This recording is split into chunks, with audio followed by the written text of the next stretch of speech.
नमस्कार दोस्तों, स्वागत है आपका देश दुनिया की बड़ी खबरों में। देश दुनिया की बड़ी खबरों में आज हम बात करेंगे 2024 की। 2024 लोकसभा इलेक्शन सर्वे 2024 में अपने दम पर 300 पार जाएगी बीजेपी या रहेगी अंदर।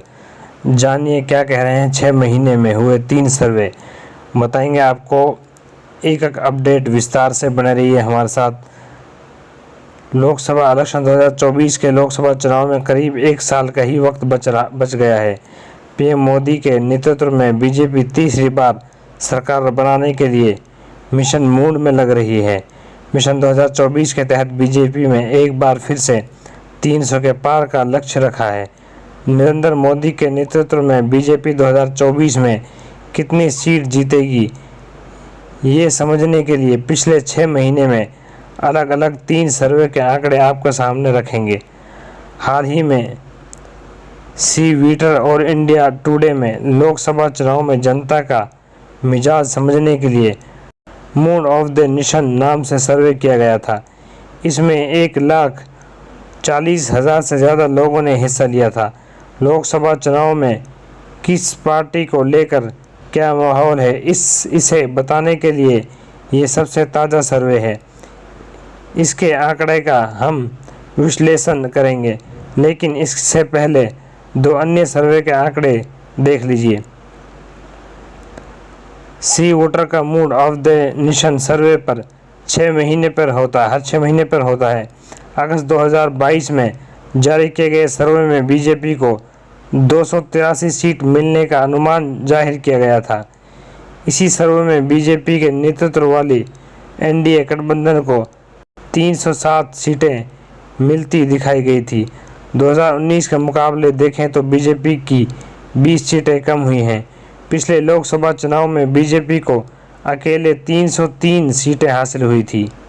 अब आते हैं 6 महीने पहले ही किए गए सर्वे नंबर 2 पर। ऑल इंडिया हुए इस सर्वे को मेटराइज ने कराया था। जुलाई 2022 में हुए इस सर्वे में नरेंद्र मोदी के नेतृत्व में बीजेपी 326 सीटें मिलती दिखाई दे रही हैं, यानी बीजेपी को बहुमत से 54 सीटें ज़्यादा मिल रही हैं। वहीं 2019 से तुलना करें तो भी बीजेपी को 23 सीटों का फ़ायदा हो रहा है। अब देखते हैं जनवरी 2023 में जारी हुए सर्वे के आंकड़े का। सी वोटर के इस सर्वे के अनुसार अगर आज चुनाव होते हैं तो एक बार फिर से एनडीए की सरकार बनेगी। हालांकि इस सर्वे में एनडीए की कुल सीटें 300 के नीचे 298 पर आ गई हैं। बीजेपी को अकेले 284 सीट मिलने का अनुमान जाहिर किया गया है। सी वोटर के ही 6 महीने पहले के सर्वे से तुलना करें तो बीजेपी की 1 सीट बढ़ी है। हालांकि बीजेपी के नेतृत्व वाले गठबंधन को नुकसान हुआ है। 3 सर्वे के नतीजे को देखते हुए साफ नज़र आता है कि सरकार बनने की रेस में बीजेपी सबसे आगे है। 300 सीटों को पार करने की बात करें तो सर्वे बीजेपी को 300 के नीचे रख रहा है, जबकि एक सर्वे ही इन्हें इसके पार पहुंचाता दिख रहा है। ये आंकड़े बीजेपी और पीएम नरेंद्र मोदी की टेंशन बढ़ा सकते हैं। फिलहाल ये सर्वे है और अभी चुनाव में 1 साल का वक्त है। ऐसे में अभी के नए समीकरण बन सकते हैं।